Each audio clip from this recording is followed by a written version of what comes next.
গেল ১-১.৫ মাস থেকে ইশরাক হোসেন খুব সম্ভবত বাংলাদেশের সবচেয়ে আলোচিত রাজনীতিবিদ। আলোচিত না বলে সমালোচিত বলাই ভালো। আমরা যেটা দেখি যে আদালতের একটি রায় রয়েছে, তাকে যেন মেয়র পদের দায়িত্ব দেওয়া হয়, কিন্তু সরকার সে রায় যথাযথভাবে পালন করেনি। এটা সরকারের সঠিক পদক্ষেপ ছিল না, এটা আমরা নিশ্চিত করেই বলতে পারি।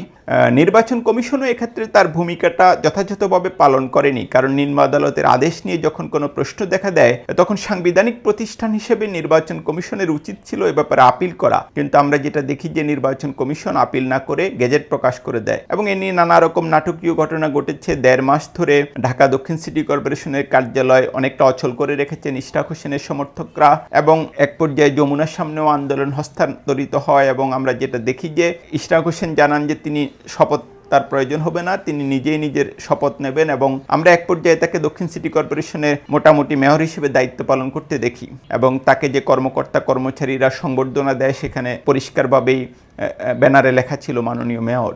এবং এটা নিয়ে সোশ্যাল মিডিয়াতে অনেক সমালোচনা হয়েছে।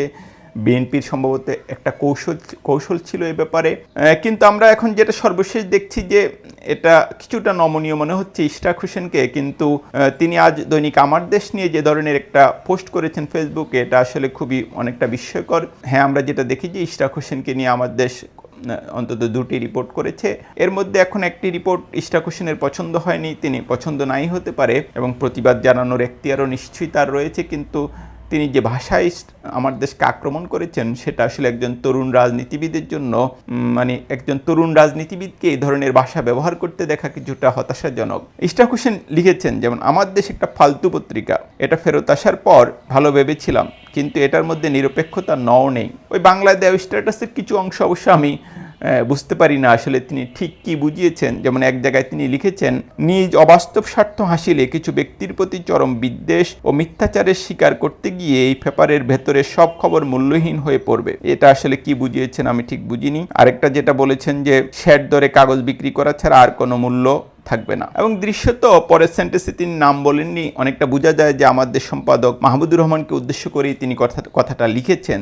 তিনি লিখেছেন যে প্রজেক্ট নিয়ে নেমেছে, যেটা করতে চাইছে, যাদেরকে প্রতিষ্ঠিত করার মুখপাত্র হিসেবে কাজ করছে, সেটা চরম ব্যর্থ হবে। নতুনদের মৌলবাদের ধারায় নিয়ে তাদের রাজনীতিও শেষ করবে, নিজেরা ঝালমুড়ি ঠোঙ্গা হিসেবে শেয়ার দরে বিক্রি হবে। তো আমরা যেটা দেখি যে বাংলাদেশে একটা দীর্ঘ সময় ধরে দেখা গেছে যে কাউকে যদি পছন্দ না হয়, কারো বক্তব্য যদি কারো ভালো না লাগে, তাকে মৌলবাদের এক ধরনের তকমা দেওয়া হয়। এবং আমরা যেটা দেখছি ইশরাক হোসেন সে পথেই হাঁটছেন। এখন যেটা আমি বলি যে, যেমন বিএনপির একজন রাজনীতিবিদের সঙ্গে আমার কথা হচ্ছিল গতকাল, তিনি যেটা বলছিলেন যে ইশরাক হোসেন বিএনপির তরুণ নেতাদের মধ্যে সবচেয়ে জনপ্রিয় ছিলেন, কিন্তু এই ইস্যুতে তিনি তার জনপ্রিয়তা প্রায় পুরোটাই নষ্ট করেছেন। এখন যেটা আমি এরই মধ্যে উল্লেখ করেছি যে আমার দেশের অনেক সংবাদের সঙ্গে ব্যক্তিগতভাবে আমিও একমত হই না, এবং এটা পৃথিবীতে খুব স্বাভাবিক, সবার সঙ্গে সবাই একমত হবে না। কিন্তু আমার মাহমুদুর রহমান সম্পাদিত আমার দেশকে তিনি যে ভাষায় আক্রমণ করেছেন, সেটা আসলেই খুব বিস্ময়কর এবং হতাশাজনক।